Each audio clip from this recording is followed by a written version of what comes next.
Welcome back to the Barrel Zone Wednesday morning edition. We have a full MLB card to break down, and then we will also talk some NBA. Only one game tonight scheduled, the Denver Phoenix game 2. So let's get into the MLB breakdown. If you want to tell my plays, you know where to go. Patreon.com/the Barrel Zone. If you have any comment or feedback, feel free to reach out. So first game, San Francisco, Texas. This will be not this Clefany as it's currently shown on the board. It's going to be Sam Long, who is expected to get the call. He is a minor league pitcher, pitched in Double A, was looking good there in 15 innings. Back in 2019, he pitched in Single A. I really cannot judge what we can expect from Sam Long for the Giants. Texas will go with Kyle Gibson. Gibson pitched only one outing back from the IL. He went 73 pitches, no earned runs, 5 Ks in 5 innings. I would say he probably goes like 80 to 90 pitches here.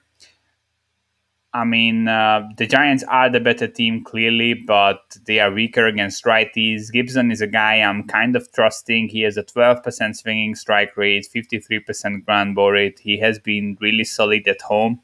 And we don't really know who the Giants will put on the mound or how long Sam Long will go or if he gets hit or not. I would definitely lean towards the Rangers here.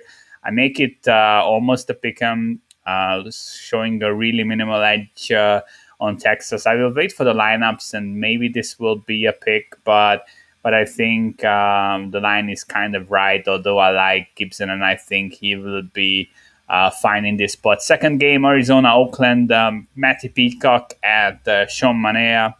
No line for this one yet. I'm expecting something around minus 170, but that could be a bit steep. I'm relatively high on Oakland, not too high on Arizona. They are facing a lefty here, and that's a strong side for the Diamondbacks. They have a 191 ISO, 338 WOBA, and 113 WRC plus against the side.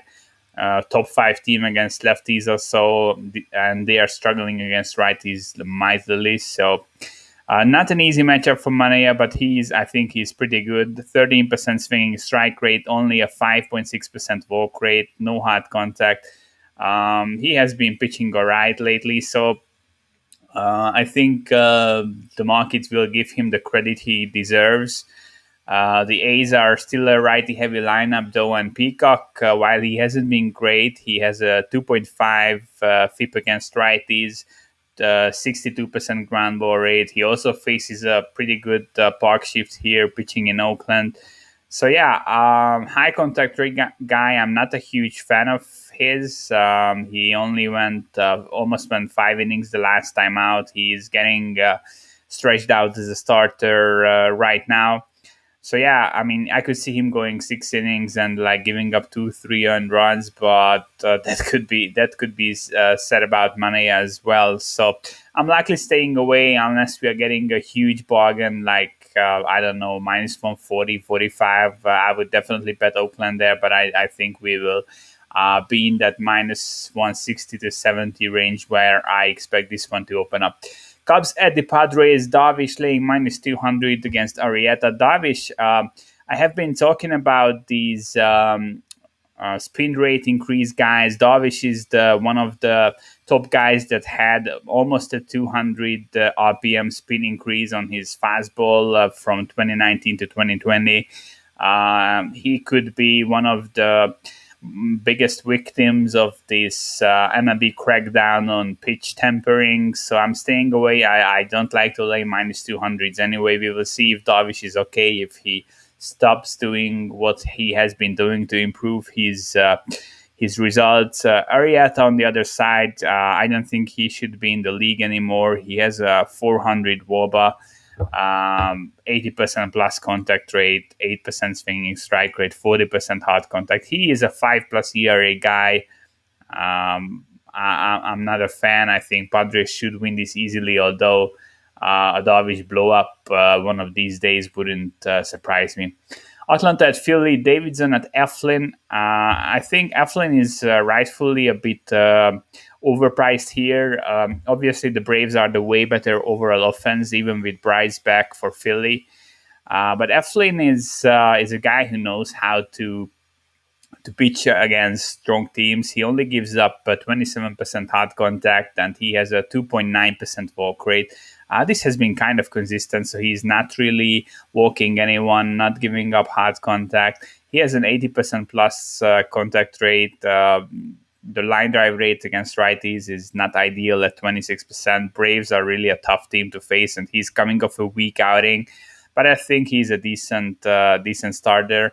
And Davidson is just he only pitched 11 innings. We don't really know nothing about him. He has some swing and miss stuff, but he walked 13% of batters faced so far. 50% ground ball rate is nice, but he is running with an 85% left on base rate, 170 BABIP. So yeah, I agree with the line. I think Philly is the side here, but staying away, and I don't see any value here. LA Dodgers going with Tony Gonsolin back on the mound of the 60-day IL in Pittsburgh. Ty Anderson.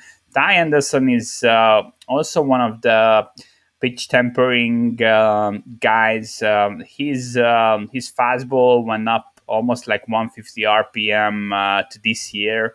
I think you can see it in the results. So that's an unreal increase, in my opinion. We will see if it holds now that the MLB is targeting guys who might be doing some fluky stuff. Tony Gonsolin is a guy I really like.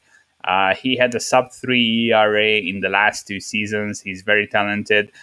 He has been stretched out in AAA. I think he will go at least 5 innings here, maybe even 6, if LA lets him to do that. But he's a solid rotation guy for one of the best teams in the league. Pirates, I'm still not a huge fan of. Money has been coming in on them now that Hayes is back, but this is still a weak team. And with the question marks around Anderson, he's also coming off a kind of bad start against Miami. I would definitely lean towards the Dodgers here. I think this minus 160 is a pretty good deal if you expect Gonsolin to be close to 100%, and I do. New York Mets at the Baltimore Orioles. There was some Orioles money coming in early. This was down to like almost minus 130. Line was minus 133. I was waiting a bit, maybe if we can get a better line, but then the line shot back up to the original opener that was minus 148. I think that's fine. I make it minus 144, so no value on the board right now. But Matt Harvey is really a disaster. He's doing these 3 inning outings now. He's not even trying to go deeper. Has a 6.6 ERA, 82% contact rate, 8% swinging strike rate. It's just a mess. Taijuan Walker, his Sierra is 2.5 runs higher than his ERA. His underlying metrics are really average. But the Orioles are worse than average, especially against righties. 82 WRC plus, 140 ISO, 285 WOBA. I think Walker will be fine. I agree with the line. If we see Baltimore money, I don't know why we would see that. I mean, they won yesterday, but I mean, Matt Harvey is an impossible guy to back. I would be jumping on the Mets around minus 130, but I don't think that line will come back. Milwaukee, Cincinnati, skipping this game.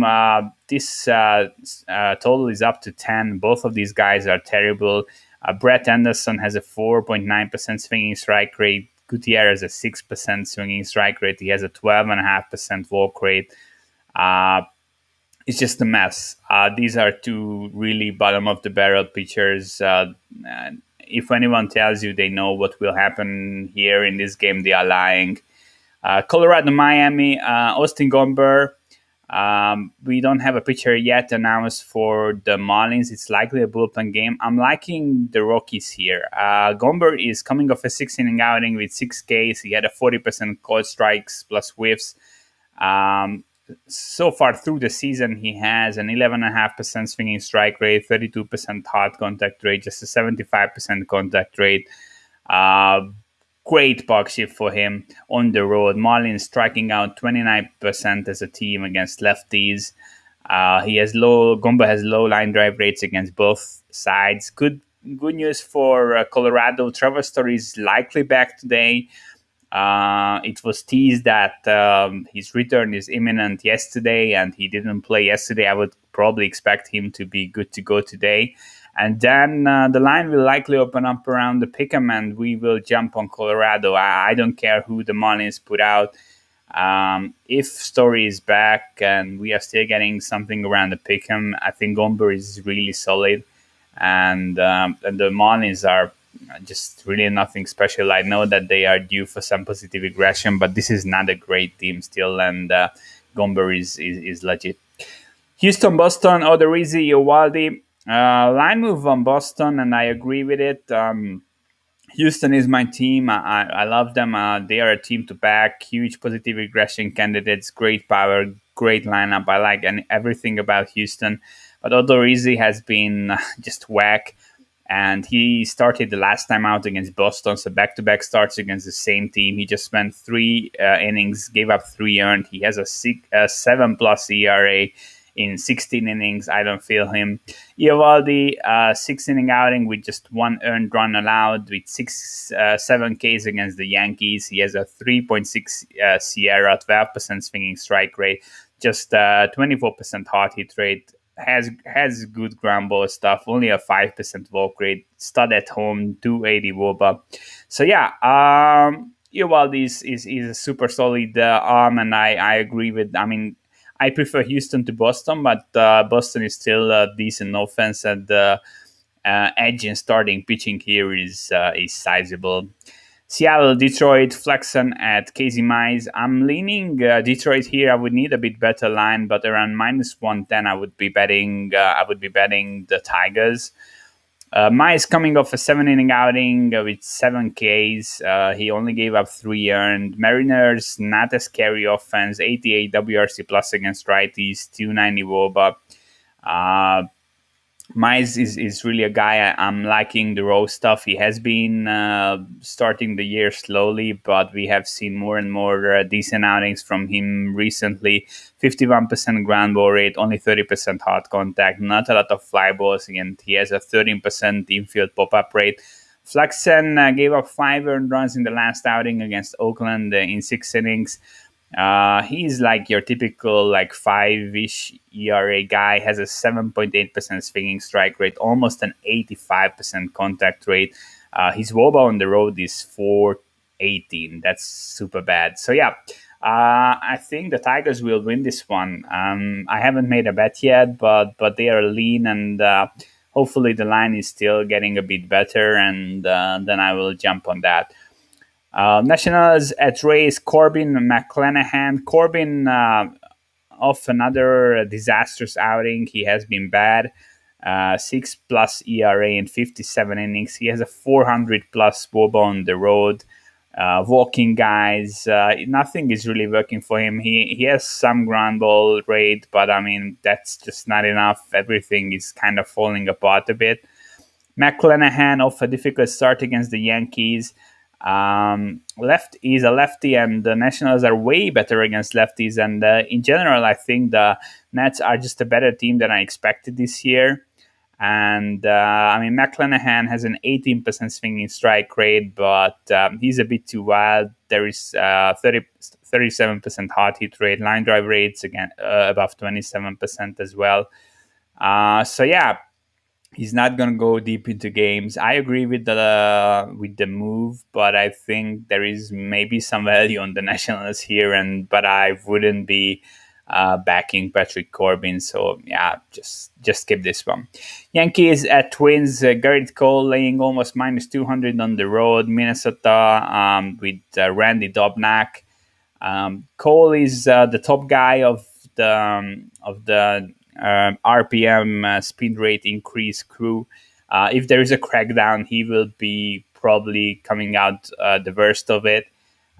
He's obviously high profile arm, and if it turns out that he's really involved with that stuff, that's really not a good thing for him. He gave up 5 earned runs in the last outing, only 5 innings. He gave up 5 hits, had 7 Ks though. We will see if it's a one-time thing, but Minnesota is currently the ex-WOBA leader for teams, so a lot of positive regression expected offensively. So I'm not laying minus 200 on the road with Cole coming off a bad outing. Maybe he had to stop what he was doing with the ball and his glove. And Minnesota is not a bad team. At least they do have some upside. Dobnak is bad, but I think that's kind of priced into this one. He has a 6+ ERA in just 32 innings, 8% swinging strike rate. I'm not starting him against the Yankees. Toronto at the White Sox. Manoah at Lynn. Lynn again, another great outing. That guy has been a legit ace. 6 innings, 1 earned run. He has a 1.2 ERA through the season. He's always out pitching his underlying metrics. Only allowing 24% hard hit rate, 12% swinging strike rate. He has a 220 WOBA at home.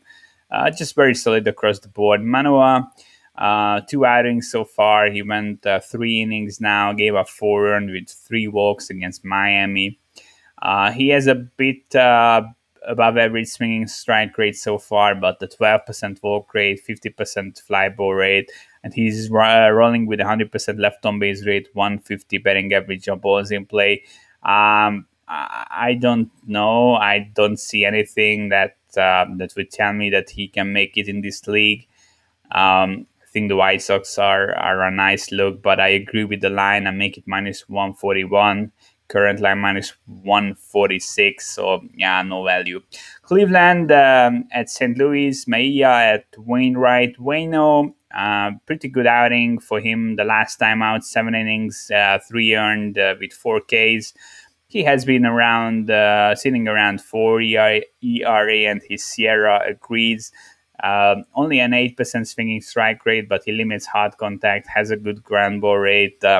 The raw skills are nothing amazing, but he has a lot of experience and knows how to just toss softly. Cleveland, really a bad offense, 85 WRC plus, 290 WOBA.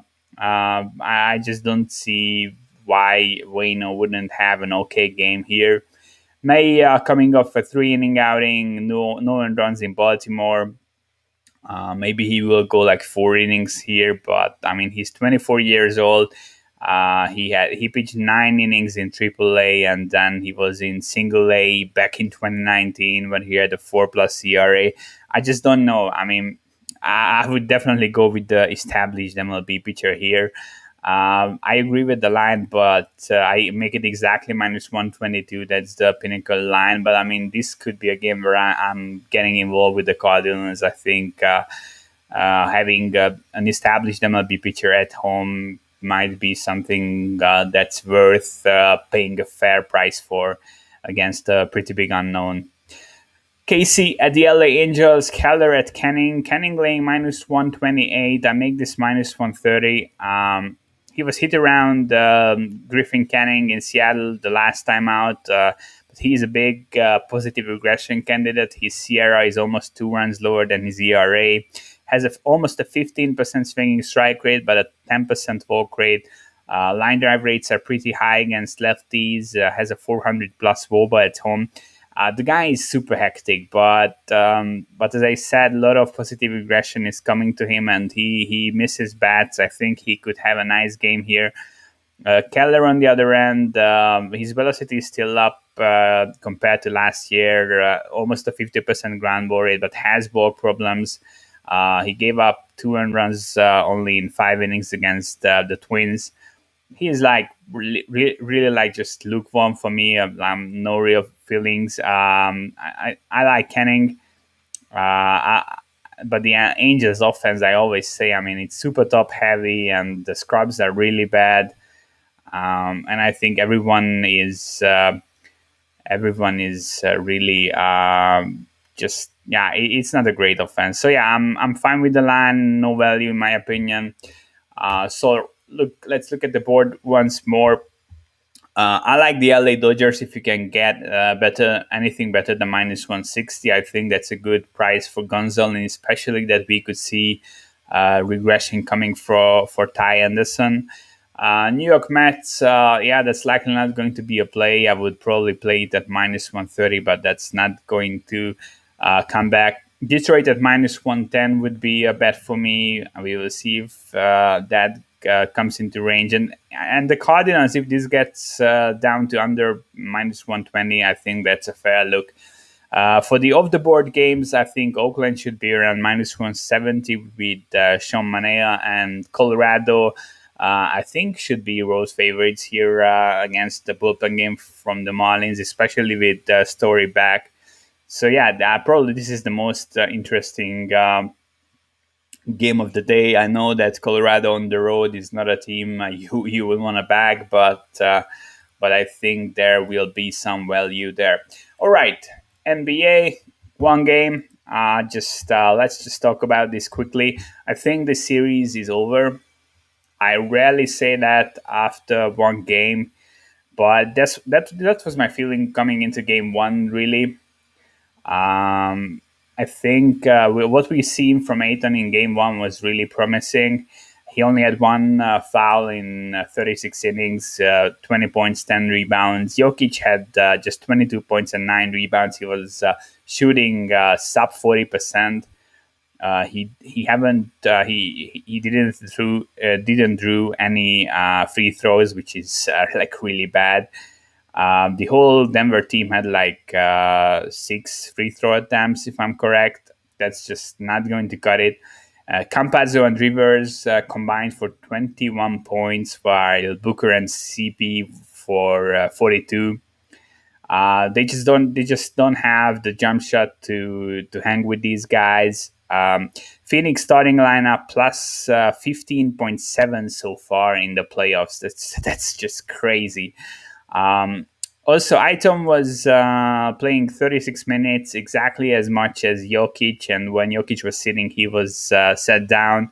Saric was used in a small ball lineup with Jokic off the floor. I think that's super smart. I don't like Kaminsky, so I don't mind if he won't be playing in this series. But yeah, the Murray out and just Gary Harris traded, I think it really hurts them here. And what I was saying before the series, that I don't think Montemoris will have a good series, and he was completely shut down in the first game. He was averaging 15 plus points in the first round, so I think Phoenix has this one figured out. They have the right combination of like veterans and up and coming guys, and Aiton and Bridges are really the two guys that will, I think, gain the most from this series and this playoff run. Their stock will go up. I mean, I think we are already seeing Booker as a legit star. But Bridges had game high 23 points. He played amazing. Aiton, I really just cannot praise him enough. So yeah, at this point, I'm having the Suns come out of the West. I'm not super impressed by the Jazz nor the Clippers. I think Denver has no shot here. So yeah, if I think the best bet to make is just Phoenix to come out of the West. There are some nice prices up. Most shop books are off the board on that, but I saw like Bet365 will just check it. So I don't talk bullshit here. So to win the Western Conference, Phoenix Suns plus 250. I think that's that's fair. I would have them favored above Utah slightly, and the Clippers a bit more above the Clippers. And I think this series is over. So yeah, that's the bet you should make. Maybe the Nuggets will one game. I think two would be really pushing it. I think this is either a sweep or a gentleman sweep at 4-1. But yeah, I just don't see the adjustments the Nuggets could make. They just don't have the talent, and somehow they got through a poor Portland team. But this is really a different level. No bets for the game. I was a bit surprised that they reopened the -6. So that was the closer of the first game. But I mean, I think if you bet Phoenix ATS for the rest of the series, I think you would probably profit. The series price is now like, I don't know, -350 or something like that. I just checked it on Pinnacle a few minutes ago. So yeah, it's over. All right. Thanks for tuning in. I will be back tomorrow at the same time. And good luck with your wagers. If you're not mine, you can go to patreon.com/the barrel zone and join the Discord channel. Good luck with your wagers. And yeah, peace out. I appreciate you guys.